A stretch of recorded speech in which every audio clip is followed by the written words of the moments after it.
Everything I have ever known has existed within an 11-foot tall space. 50,540 people exist within my district, in a world cut off from the heat of the sun and the soil of the ground.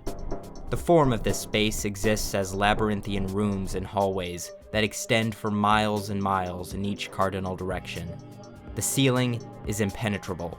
Sheetrock panels give way to some sort of metallic material that cannot be punctured, scratched, or dented. The ground, however, is easier to penetrate given the right tools. But it doesn't matter much. All that is down there is endless soil and stone. Life isn't terrible in this place. We have food, education, work, and entertainment. Many people have families, relationships, parties, funerals, sports, love. But that's not to say there aren't problems. I watched as a series of convoluted metal doors began to open, each layer of door loudly separating one after the other. I noted the many ways they unlocked themselves, some opening by sliding to the right, some to the left, some from the ceiling, some from the floor. The display was almost silly. As soon as this was over, an armed guard unlocked my handcuffs, and I stood surrounded by the malice and confusion of all those I had once known. "Rudon Bastille," the judge began, "you have been found guilty for the unlawful killing of Mel Dodger. You have chosen your own punishment. Exile by way of the Great Path. You are to walk this path until you find the end, if you ever do. If the end is discovered, you may return and be welcomed back. If you do not, you may turn back any time you desire, in which case you will serve the rest of your sentence in prison or in service to the community. Do you object to these terms?" I cast my gaze to the judge briefly, and then back to the Great Path. "No, sir." I looked back one last time at my few friends and family, and then looked forward. My backpack weighed heavily on my shoulders, but I stood up straight. I stared ahead, determined, at the long yellow beige hallway.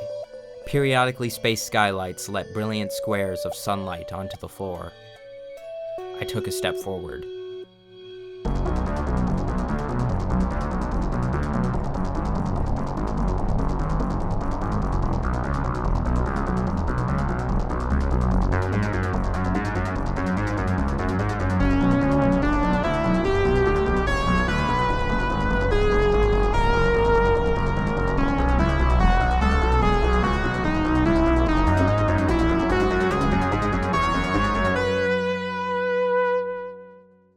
It was during one lecture that our 6th grade teacher gave that introduced me to a greater world outside our own. "Our world is full of enigmas," he once began. "The Great Path, for example, is the unofficial but often used name for the single hallway that runs along the right half of the district, east. It is easily the longest hallway we have ever found, that we know of. It took our scouts 6 months to traverse the Great Path, there and back, and they still could not find anything we would consider an end. Can you imagine walking in a straight line for 6 months? The entire class shook their heads. As far as we can tell, it wasn't because they ran out of food or water. They still had plenty of that. It seems they simply went kind of mad and decided to turn around. Many of the scouts who do these kinds of expeditions are hardened men who would not easily fall into that kind of hysteria. Believe me, when I tagged along on some of their shorter adventures, they had lots of preparation. Some say it was ghosts that scared them off, strange creatures that scratched at the supposed indestructible skylights, begging to be let in. This brought the class to an eerie silence. "And that's why you need to study, so that you don't get caught up in fruitless endeavors. People are starting to give up on the Explorer program. They're calling it obsolete. I don't know why, with all the collapses, it seems like rational people would have the opposite opinion, Go see what's out there. Don't tell your parents I said that." I lived in a smaller community, at least compared to some other districts. My family came from a generation of scavengers, as did nearly everyone's. Scavengers' jobs were simple: break down the walls and gather the resources that can be found behind them, usually lumber, all the while clearing the way for some long-term esoteric goal most of us had forgotten about. We were told the world didn't used to be like this. The world didn't used to be a flat, endless maze of hallways and skylights. Another lesson from my teacher. The sun, it is said, was once allowed to be felt on the skin unprotected. Imagine the warmth, the intensity of the light that would have been felt by a sun uninhibited by layers of indestructible glass. Would it feel like bliss? Would it burn? The radiation from the sun as it now floats above us would kill us all in a few minutes. The energy it gives off is an invisible energy that will cook you alive as well as any other creature that hasn't evolved to live in its constant presence. That's why it's advisable not to even sit under skylights for too long. The sun was something of a morbid curiosity that every little boy and girl wondered about. Except this was never my interest. I was always interested in the architecture around me, as plain as it often was. It was this construction of miles and miles of hallways that we called our home that would occupy my curiosity. My childhood was filled with endless walking through these halls. I would literally note down every variation I found in a sketchbook, a rogue hole in a wall, a piece cut out of the carpet. This is where the trouble began. This is what brought all the horrors of this world upon me. The Great Path occupied nearly every thought I had after my teacher's lecture for a week. Worse, it made me explore. It made me convince two other souls into exploring with me. Adam and Nestor were their names. Nestor was small and awkward. Adam was brooding and physically larger, a trait he would likely maintain to adulthood. Their personalities were not important to me, however. I needed them for supplies, navigation, and company. Luceron, the name of my district, consists of 4 rings of territory. The hub, the center, consisted of everything that someone could reasonably need to access in a short amount of time. Every cafeteria, tailor, factory, vendor, garden, or office was organized horizontally. One could walk from their home to any of these places within at most half an hour. It had to be walkable. Vehicles such as skateboards and bikes were available, but required maintenance and parts, expertise and resources that were always in short supply. The first outer ring were places where the population significantly fell off. This is where the scavengers had begun to knock down walls many hundreds of years ago. This area extended for a mile or so, at which point our ancestors must have wised up and started to mine in a specific direction, farther away from the hub. Then, the second outer ring was nothing but barren hallways, only sprinkled with a tiny number of rooms. This outer ring could be explored by nearly any citizen. There was simply not much to speak of, for the most part. The width of this ring was about 4 to 5 miles. Beyond this was the wastelands, where steel doors and guards separated the district from the few hallways that extend dozens and dozens of miles away. The hallways become more sparse, but as a trade-off, they connect to clusters of dense rooms and unusual structures. This area was also discouraged for children to visit. One explorer brought back a story where he found a huge empty room with an entirely steel floor, and on each of its walls was door after door, each separated by about 4 feet from the other, each door opening up to another door, and then another, and another, until finally there was only a small room, barely big enough for a single person to stand in.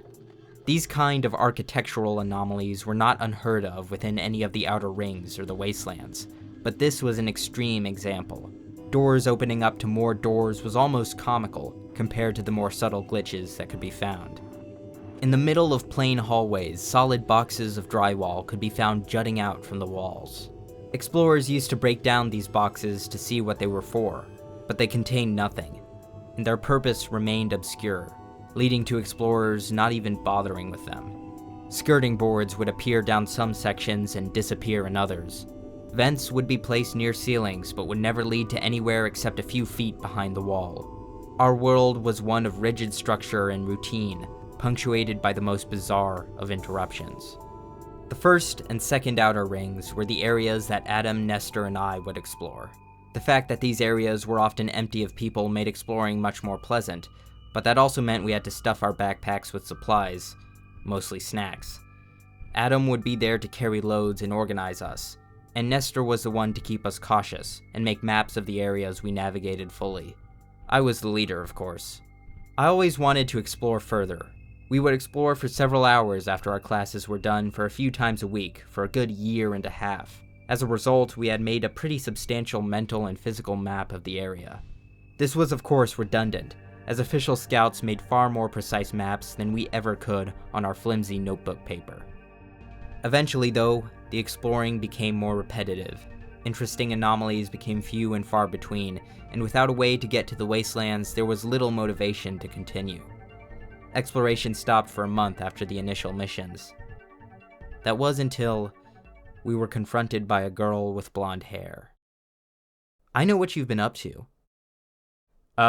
What do you think you know what we've been up to?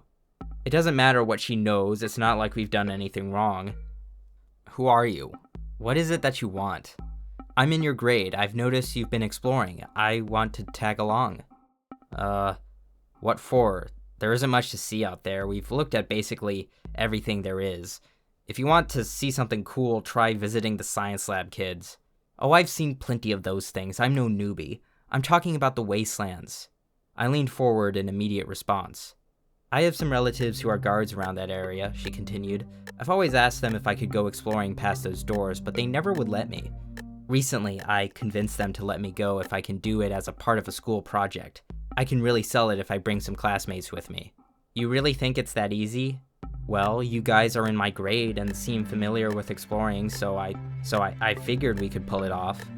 The problem is, there is no school project about exploring the wastelands. What kind of project involves screwing around in forbidden areas? Yeah, it's gonna seem mighty suspicious. Well, what if we faked a permission slip? I looked at the other two and they considered the idea for a moment. I can cut a piece of paper out of a book I own and I can copy Mr. Cohen's signature pretty well. Sure, that'll work, the girl said. I can do the sweet talking and I'll figure out which door my uncle is guarding this week. Then we can all see what's out there. Okay, well, I guess you've got yourself a deal. The security around the entrances to the wastelands was clearly in decline. In front of the four of us stood an overweight man, with torso armor that clearly didn't fit, and a dopey smile across his face.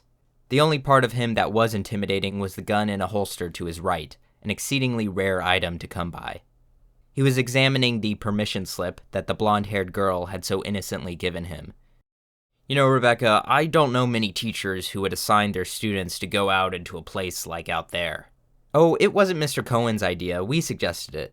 And he agreed it would be an educational experience if we could come back and report what we would find and how it related to our last subject. I feel like Mr. Cohen should have spoken to me himself if he wanted that kind of clearance for his students. Oh, he's just been very busy recently, and besides, we're really not going to be gone for that long or go too far, Uncle Gary. We're just taking some measurements. Uncle Gary looked at us as we sheepishly took out some rulers, T-squares, and spreadsheets from out of our backpacks. It all looked like terribly boring and enigmatic work. All right, little lady, I can let you go outside. With a few constraints. Firstly, no longer than 1 hour. Secondly, Uncle Gary began to tug at a steel cable that was secured to the wall. You may have seen these in service areas before. Do you know what these are? This is a vibra cable. There are stations placed about one every 1,000 feet or so outside for 3 miles in basically every direction. You can speak into them and I can hear you all the way to the entrance right here. If you can't reach one, you can just pluck at the cable 3 times. And I'll recognize the signal. Every 10 minutes, you give me that signal or speak into a station. If you don't, I'm gonna assume you're in trouble and I'm finding you. Do you got it? Yes, thank you, Uncle Gary. Don't forget to signal me, and don't go into an area where there are no cables. I know. Thank you, Uncle.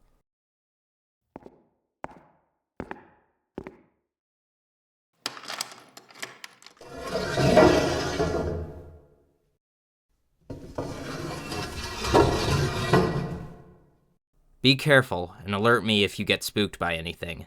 This side of Luceron can get kind of creepy.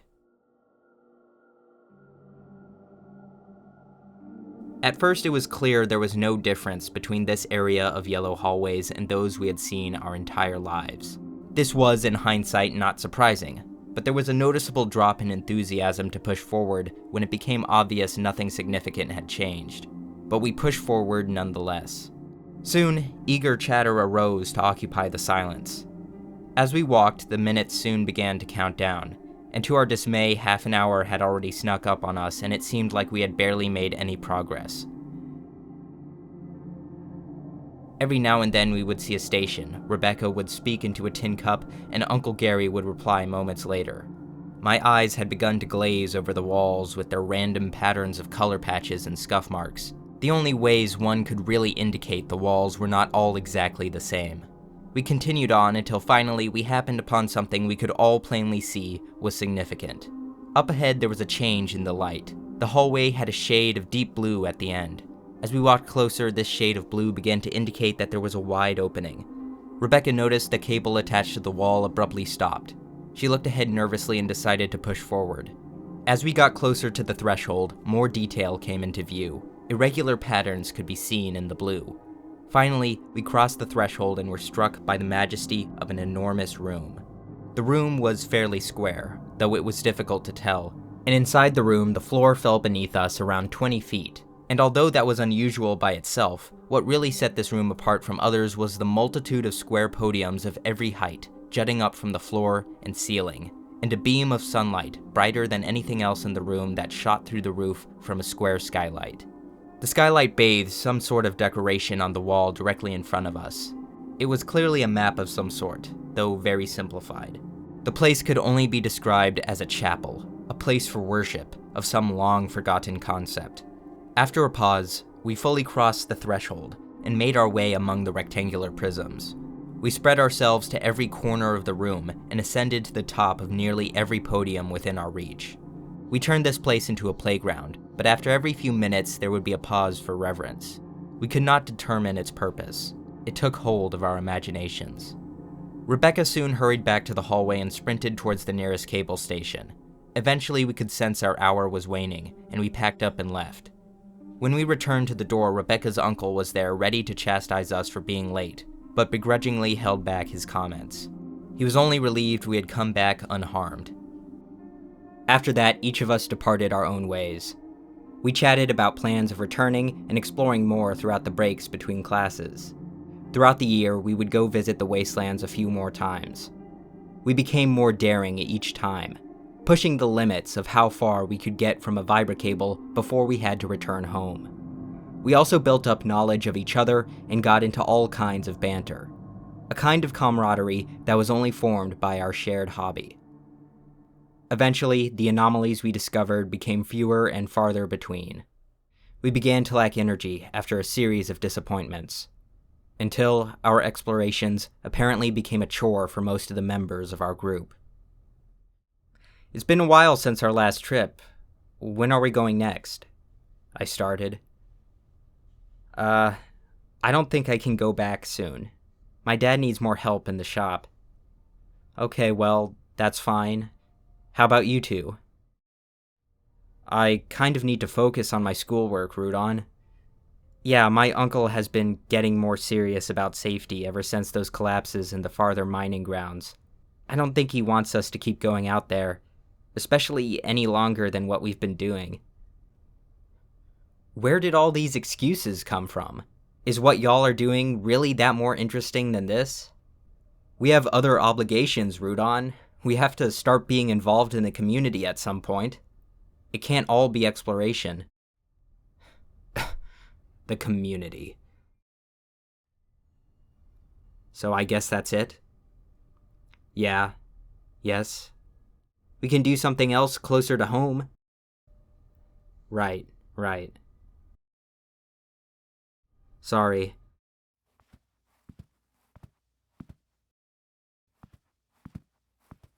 Maybe we can do something once school is over, Rebecca said as her parting words. I suppose after some time passed I could see the reasoning behind their selfish decisions, but we never did return to the wastelands, and I didn't see the girl around at all. Until one day, almost 2 years later, I saw Rebecca again, though under much less pleasant circumstances. I'd nearly finished my lunch by myself in the cafeteria when a high-pitched scream could be heard. The scream was accompanied by a laugh, and then a plethora of yammering and whispering. There were 2 girls and 1 boy huddled around a table on the far side of the room. I only just started to pay attention to what could have been going on. Rebecca was in the center of all of it. I thought about the first time I had met her, but quickly my thoughts went elsewhere. Then, as if possessed by a nosy spirit, I would look back occasionally to see if anything was developing. Eventually, the other girl left, with a hug and a goodbye, leaving just Rebecca and the boy. As soon as she had left, the boy got noticeably closer to Rebecca, looming over her almost. The laughs could still be heard, but less frequently. It seemed that classes were starting up again, and the lunch period was over, because when I looked around, more and more people were leaving their seats and exiting the large cafeteria room. The room grew quieter, and it was eventually filled with a measly 4 to 5 people, carrying about their business. The quiet was quickly broken by a loud smack. I spun around immediately to the direction of the sound. Rebecca noticed this and made an anxious glance toward me, as if apologizing with her eyes. That angered me more. And just as soon as it seemed like the conversation between the 2 on the far side of the room had quieted down, the boy threw his hand down on the table again, yelling something along the lines of, "You can't! This is not fair to me! Come on, baby!" I glared back at them. So invested in the conversation at this point, the 2 were now speaking very loudly to each other with no regard to anyone else in the room. I got up, taking my skateboard and the remains of my lunch in hand, and walked in a long path through the tables. As I approached, the argument was getting more physical. The boy and Rebecca were both standing now, although the boy seemed more distraught. Rebecca put up her hand in what looked to be a defensive gesture, and the boy slapped it away. There was little in the way of thought guiding my actions, only feeling. I marched toward the 2 on the energy of pure hatred for how they had inconvenienced me. The only thing I meditated on was how I would open, what words I would say to generate the desired outcome, to instill in them feelings of utter shame. Once I was within a few feet of them, I opened my mouth. "Hey." The word came out more weakly than I anticipated. They were still arguing, talking past each other the same as they had been doing the entire time. I tapped the boy on the shoulder as he was closer to me, and said, "Do we have a problem here?" This was more confidently said. The boy zipped around. "No, man, there's no problem. Stay out of it." As he said this, he shoved me. I paused. We looked at each other for a moment, and I looked away. So satisfied in his rebuttal to my question and the action he had just taken against me that he returned to the argument. I stood silently for another moment. In this time between being shoved and looking at the things I had in my hands, there was a period of seemingly eternal torment. The action I took next seemed like the only one that could have ever happened. I set my lunch bag down, I held my skateboard with both hands, and swung it at his head. The skateboard made contact. The sound was loud. He fell to the ground with such force, it was as if all his insides had been instantaneously replaced with lead. Rebecca screamed. I stood there, with my skateboard still resting limply in my left hand.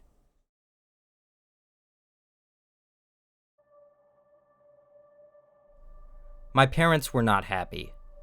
It was hard to tell who was more stricken with disappointment, my mother or my father. But I think it was my father who tried his best to rationalize it. "He touched you first, right?" he would plead. "He must have started it. He was known for being a troublemaker, right?" To his dismay, I couldn't provide a good reason for why I had done it. My mother made no such pleas. She had been shocked into silence. The events that had unfolded that evening went about as expected. Medical personnel and community investigators arrived at the scene. The boy was found to still be alive, barely, and was rushed to a hospital area. I was led to my parents' home and kept under a watchful eye for the rest of the night by a guard and my parents. The next few days after that consisted of explaining myself over and over again to different people. The standard procedures of investigation would drag on after that. Because I had turned myself in, witnesses abounded, and the order of events was clear to everyone, reconstructing the scene was a simple matter. What took up the most time was determining what to do with me. My fate was in limbo for a few days, as we still did not know whether the boy would survive. By the 3rd day, the hope I had for some sort of swift sentence was diminishing as the people who spoke to me became noticeably more solemn.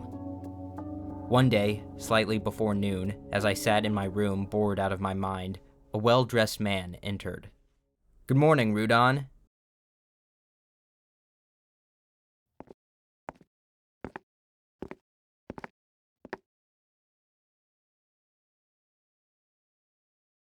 "I'm Sam Allman, one of the investigators on this case. I'm sure you're tired of talking to people like me, but I think there's a chance I can relieve some of your worries. Are you worried?" "I guess. I just want to know what you're going to do with me." "That's natural. Your case is a strange one. We've been considering a lot of factors to enact justice in a way that benefits you and the boy. Listen, son, we know you acted out because he tried to hurt you first. We know that he is still alive, and between you and me, it looks like he's going to pull through. And we know about the lady. It's not an uncommon motivation to try. What do you mean, we know about the lady? The girl you were defending, Rebecca, right? No, I did not do it because of her. That's not the reason." "Then, what was the reason?" "I don't know exactly." "Whatever the real reason, we investigators have to go by people's actions, and your actions tell a complete story. One that I don't think even you are giving yourself enough credit for. Let me get to the point. Because you're very young, and because of the ambiguity of the assault, if things go south, we're considering not just throwing you in a cell. We want to put you to a worthwhile task, a job. A job. I've been going around the district attempting to bring troubled youths into the light, so to speak. Give them a chance to be useful members of society. Now, a typical sentence suggestion, especially for something this serious, would consist of a mentor, a trade, and strict monitoring for many years. You can become the apprentice to someone in Luceron and gain a skill.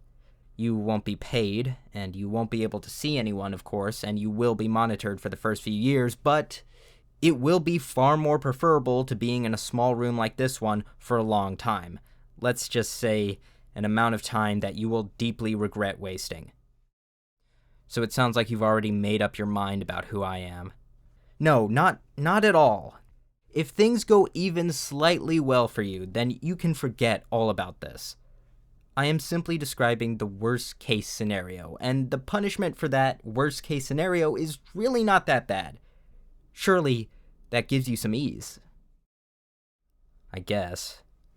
I think it's best you know a little bit about the Dodger family."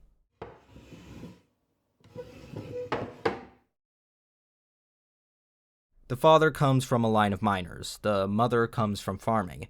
They had 2 sons, one of them, Abram, died in a mining collapse many years ago. That left Mel to be their only son. The Dodgers are not hateful people. They are upset, of course, but if you show your intentions were pure and you are remorseful, and I don't doubt you are, then things could look better for you. Think about what they've lost, what more they could lose. I'm trying to help you out here. If you come up with some sort of preference, some sort of direction on what type of reform you think best suits you, again, if this all goes south, just call for me." He got up, and just before leaving the room, looked back and gave me a nervous smile. I felt disgusted. By the next afternoon, I was informed that Mel was in a worsening condition. I was told the medical tools for this kind of cranial injury weren't precise enough, and the availability made treatment slow. All the advanced stuff was reserved for only the most elite and hopeful cases. Nevertheless, I was told he had a chance, that some sort of miracle could be pulled off. I was thinking about all the time that was being wasted, hoping for a miracle. Tell me whether I'm going to be locked up for life or not, I would think to myself. Eventually, my mind wandered to my ambitions, the few I had. All that exploring I used to do returned as a prioritized thought. No sooner had I seriously begun to consider my options when I heard a knock and a feeble voice asking to come in. I told them they could come in, and Sam, the investigator, stepped in again with another grotesque, nervous smile. "I hope you've been pondering about what I told you in our last meeting." "A bit." "Well, I wanted to bring a visitor so we could square something away."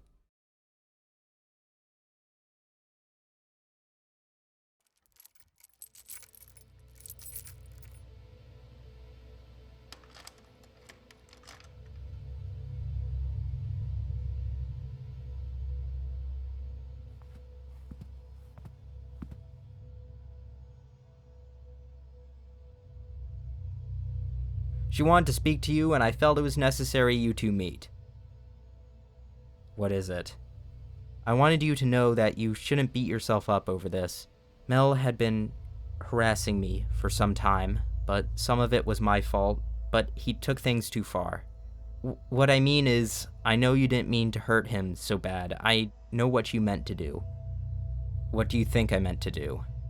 She finally made eye contact, and when she did, it scared me a bit. You just wanted to protect me.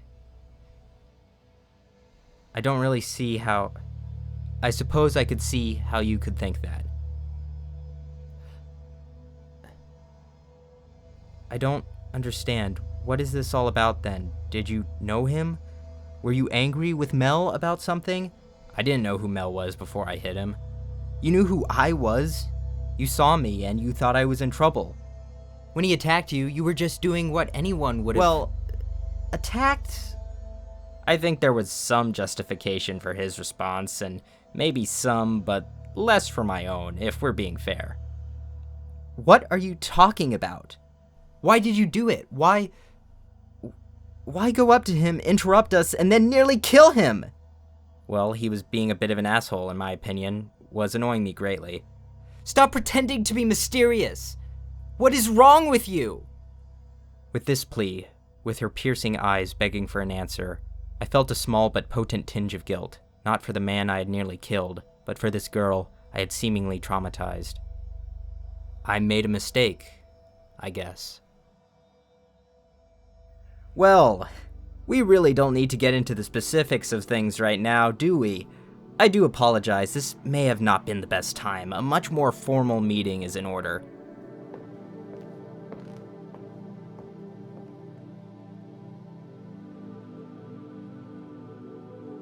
I don't know what to say.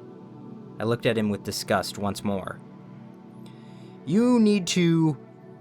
I don't care what you really think, okay? That's me being honest here. I don't care what you really think about yourself.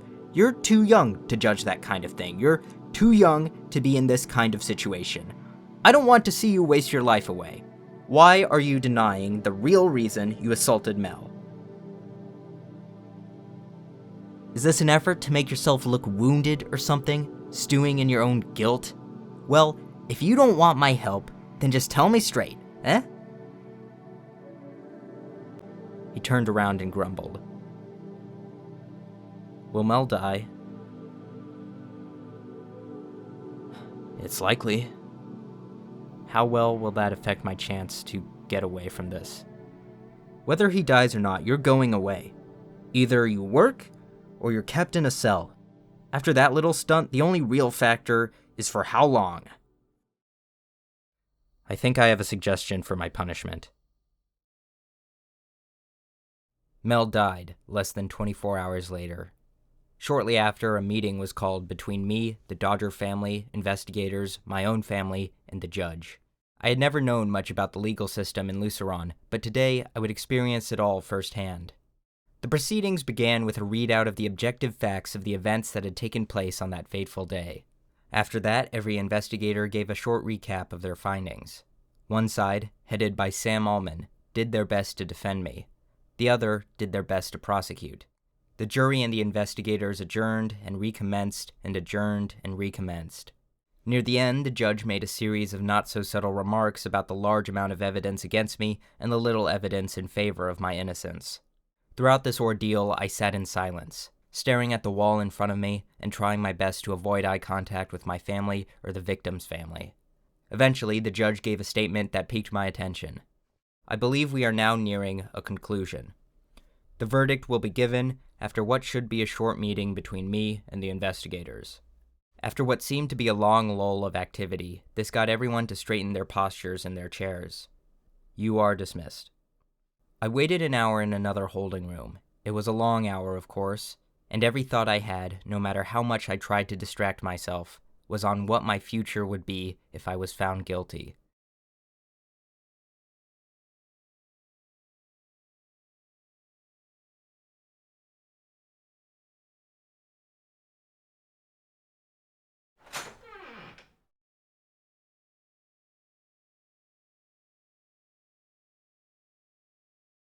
As I entered the judge's conference room, I felt the stale air rush over me as everyone returned to their seats. I sat and stared at my feet, and the judge began with the typical opening remark. Something, something, here the accused stands, something, something, under the laws of Luceron. Then finally he arrived at the crucial sentence. Rudon Bastille. We have reviewed the evidence, the testimony of the witnesses, and the testimony you have given yourself. We, the investigators and the jury for the West Court of Luceron, find you guilty for the unjustified killing of Mel Dodger. It took a few moments for the comment to register in my brain, especially since he continued shortly after handing out this judgment. Because we believe that since there was a clear case of aggravation on the part of Mel Dodger, we have granted you a sentence suggestion, courtesy of your defendant, Sam Allman. A typical sentence for this type of crime is 10 years. The sentence I am giving you is 8 years. Be aware that any misbehavior could increase the amount of time served beyond the initial. During this time, you will be assigned to Mr. Tully and his team for Mining Unit 40. You are to work with him and obey his commands. Are there any further comments or questions from the jury, investigators, defense, or prosecution regarding this sentence? Yes. I am filing a new request for sentence suggestion. Typically, I consult with the accused before a sentence is given to find something that matches them. This is the first time I have been given such a unique proposition from the accused, and I felt it needed to be heard. Mr. Allman, why are you bringing this up now? I asked for comments, not a brand new request. Your Honor, it is still up for you to approve this new request. I just felt that it was imperative that all parties involved heard this one firsthand. What in God's name kind of request requires this kind of disruption? Rudon Bastille has made a request to become an explorer, to walk long and unmapped halls. He has especially shown great interest in walking the Great Path for the benefit of the district. Responses came from everywhere all at once. A sea of whats and whys, followed by every expression of outburst imaginable, came pouring from the crowd. Excuse me! Excuse me! Excuse me! Excuse me! Excuse me!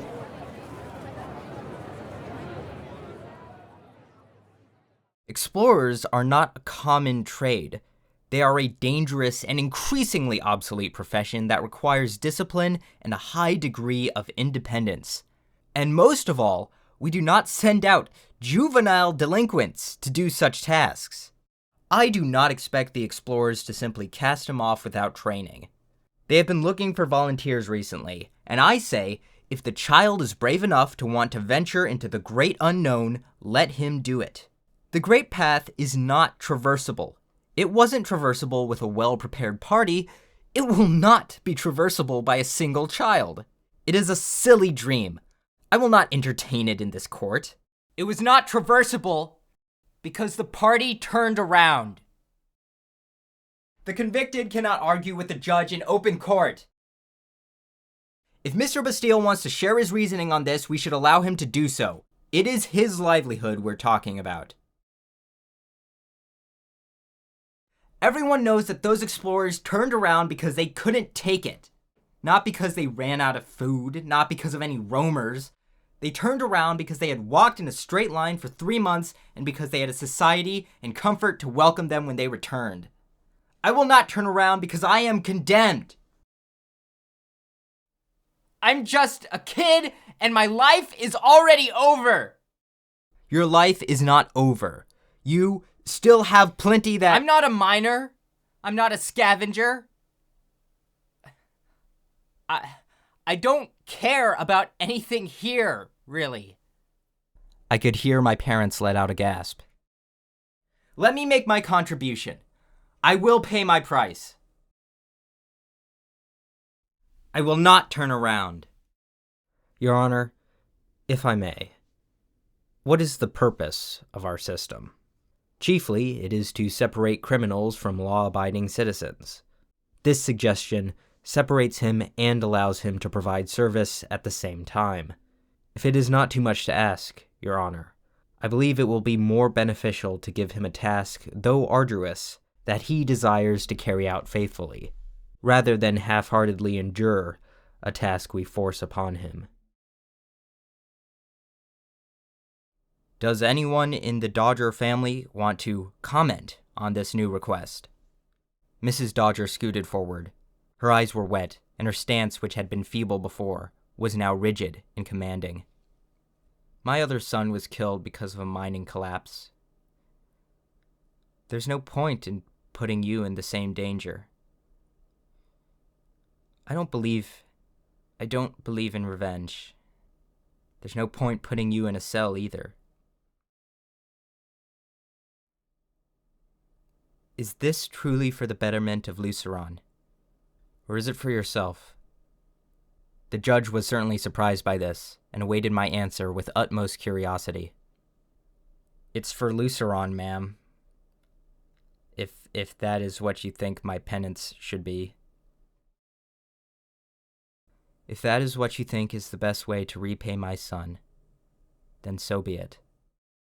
The judge quietly turned around and sighed.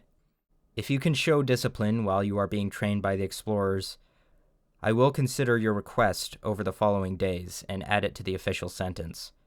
The explorers may outright deny your request to walk the unmapped halls, especially the Great Path. In that case, we will send you back to the previous sentence. Will I get protests from that as well? No, sir. Then let's conclude this meeting. After that fateful meeting, there was a series of appeals and discussions about the decisions that had been made, but nothing swayed anything or anyone off course from the direction that initial meeting had taken. About a week later, I met with the main exploring unit.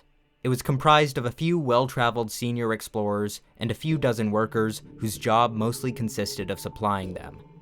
Most of them welcomed me with a confused enthusiasm. Enthusiastic because a new daring volunteer was there to maybe expand the horizons of their profession. Confused because such a morally dubious child was the one who volunteered for this particular position. I quickly met with one of the senior officers in a cramped office at the end of a room full of scientific equipment. Why is it called the Great Path? The salt and pepper-haired man opened with. Well, because it's the longest path in the Luceron district, if not the world. It is called the Great Path because it is the longest path in this district and any other districts we've found so far. The second longest took a month to travel down. The third longest took 2.5 weeks. At the end of these arduous, monotonous journeys, our reward was a blank wall. We tried to break it down to see what was behind it, and after the first layer, we just found more ceiling material. Agarite. The Great Path could be significant, because the longest recorded journey down it was 3 months. It could also just lead to another dead end. Another Great Path could exist somewhere else that we haven't found yet. There's many corridors that we haven't walked down still. You've decided to join our guild, and that is admirable. But do you really want to play hero in this instance? It's not about being a hero, sir. In the reports I've been given, you said you want to walk long and unmapped halls, especially the Great Path. Is that not correct? Yes, that's correct. A lot of explorers have a similar, though not as extreme, mentality. They think they are doing a great service, but when they train with us, they realize what is actually useful to us, expanding the domain of our knowledge around our immediate home. Do you think you are capable of doing this great service? Why does everyone insist on insulting me about this? I'm simply telling you what you're in for. Do you think you are capable of doing this kind of service? Yes, whatever it takes. It will be difficult. It will be tiresome. Most people spend weeks walking with no rewards. That's longer than I would wish on anyone. We can train you, but I can't train you to keep at it. That's up to you. All right, I'm ready for anything at this point. For the next few weeks, I was brought along on journeys to corridors farther outside the district than I could have ever imagined. The mapping of these corridors was, in a word, boring. Most corridors would often go on in one straight direction for an hour or more, by which point the team and I would reach a dead end. Someone would mark it in a notebook, and then make our way back in the opposite direction. Each of these trips would take nearly the whole day. By the end of the day, we would return to the hub, mark off the hallways we had covered on a large paper map, and then evaluate if this had changed or revealed any new information. Often, it did not. I found the map making usually mind-numbing, but it familiarized me with the process, the tech, and techniques the explorers used. One technique was to mark the left side of the wall with a piece of chalk, so that if we ever encountered any intersections, we would know how to reliably come back the way we came. If we walked forward and found a mark on the right side of the wall, that means we had been there already, and we would turn around and make sure to note the chalk remained on the left side of the wall. Most of the construction work we did was dedicated to vibrocable installations around frequently traversed areas. The few who rode bicycles would follow us with huge drums of steel cables attached to the back. Food was not the greatest. On longer trips, the district's labs would cook us up what can only be described as some sort of hyper-preserved bricks of dried food. These would be stacked in boxes we would carry in our backpacks. These bricks would be made wet and warmed up with our portable stoves, though one could eat it cold if they wanted to. The first time I ate them, they were almost quaint and charming in their simplicity.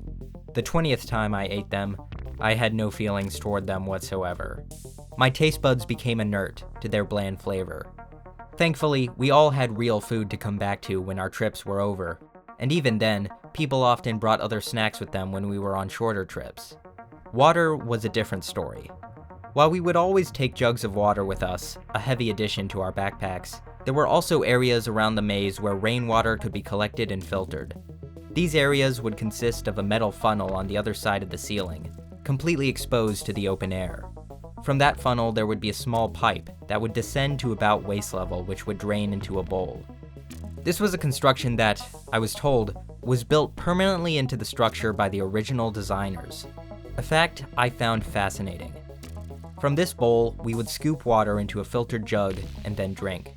They were based off the original, much larger rainwater collectors in the center of the district. This could only be the intention of the designers, a clear sign that exploring these halls was important for our civilization. The only thing that kept monotony at bay was taking time to eat, and the long conversations that we would have along the way, often about things that were not particularly exciting. But still, it was a necessary component of keeping our wits. After 3 weeks of this, 3 weeks of learning the fundamentals, I grew restless. I began to start looking into the maps more. The explorers had the privilege of keeping a large library of every paper map that had been made since the founding of the Luceron district. And at the very back of the library, behind a gate, was a machine.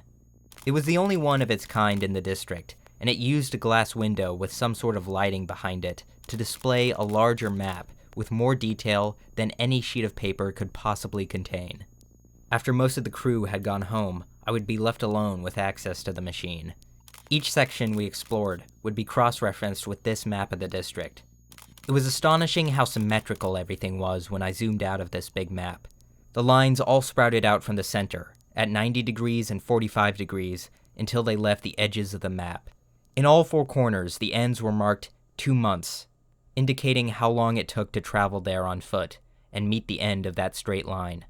I had difficulty wrapping my head around how far one could travel in that time. How many miles was that? As I pored over the map, old ambitions began to flare up within me again. I looked back at the smaller map with the puny section we had covered today, and thought about how fruitless it all was. "What are you doing here?" It was the senior explorer, annoyed at my presence as usual. "I'm just looking at some maps before I head off to bed." "Yeah, there's nothing new your big intellect is going to find. I'm surprised you even got that thing working again. It's ancient." "All the parts were here, I just needed to put them together correctly. Anyway, there's this old theory I have, about the paths that run east and west. The Great Path is only called that because it's the longest we've ever gone down one path. The one directly opposite to it, we still haven't found the end to that one either. What if they connect? And how would they do that? You know this symbol that the builders left in all kinds of places? What if it's not a map of our entire world, but only part of it? This plane is our world, right? What if instead of being straight, the path itself is a circle? Maybe the path starts to curve in some way. Like, yeah, they seem straight, but after walking for so long, they could curve at such a slight rate that we wouldn't notice. I've noticed slightly curving paths on our maps before. Quite a theory. Do you have proof? No, it would have to happen after a great distance. Seems like it could come back and connect the two, and along the midpoints there would have to be something. Something. That's why they pointed it out. Or it could just end at some point in infinity. You really want to do this? By yourself? Everyone thinks it's a dead idea. I'm going to do this. I've already declared it's what my penance should be. And if you make your way down that hall, walk a day, get scared, change your mind, and come running back to Mama, it won't reflect well on me or you. Then I won't turn around. The sending off was scheduled a week later. The explorers did their best to prepare me with supplies, expertise, and good luck. I was informed a week-long trip by oneself could be quite the undertaking, so a trip 3 months or longer was unheard of. Some offered to stay with me a part of the way, but I declined. There was nothing else that could take away the importance of doing this task than to have someone help me a part of the way. This was my price to pay. No one else could share it. The cubes we ate were made to last for at least several years, but this was overkill. It was designed to allow for some leeway for longer trips. In my case, it would help keep me fed with relatively fresh food for my journey. I was granted to bring a skateboard, but not a bicycle, because of the unlikelihood I would return it, despite how bad it looked to the public to allow me to have a skateboard again. I was left in my room with this collection of tools and supplies to familiarize myself with them when I heard a knock on the door. Rudon? Your friends wanted to see you. They were granted permission to visit after some petitioning. I stared at Nestor and Adam. They had visibly grown. Hey. Hey. We heard you're leaving in a few days. Yes, I am. Well, why? Why are you just gonna kill a man and leave? You insisted on leaving. Is there nothing for you here? That's exactly it, actually. Come on, guys. Be happy for me. I'm gonna go further than any of us have ever gone. Is that the only thing you care about? Exploring further? I know we haven't spoken in a while, but you're just going to leave without saying goodbye? Oh, well, goodbye, I said as earnestly as I could. You've been helpful friends. That's not what I meant. What do you expect to find out there? You're just going to kill yourself or come back with nothing. I guess that's just the risk of being an explorer. When we went exploring, did you enjoy it? Of course. Did you enjoy being with us? Sure. Yes, of course. Our trips would be aimless without you and Nestor. It just seems like I thought I knew you. You do know me. I'm not sure if I know you. You know me. Y'all don't have to worry about me. Sincerely. This is all my own doing. Well, that's certainly true. I hope you do find something, and I hope you're telling the truth. I am. See you around, Rudon. Goodbye. Have a good trip. Thanks. The senior explorer just sighed and let me be.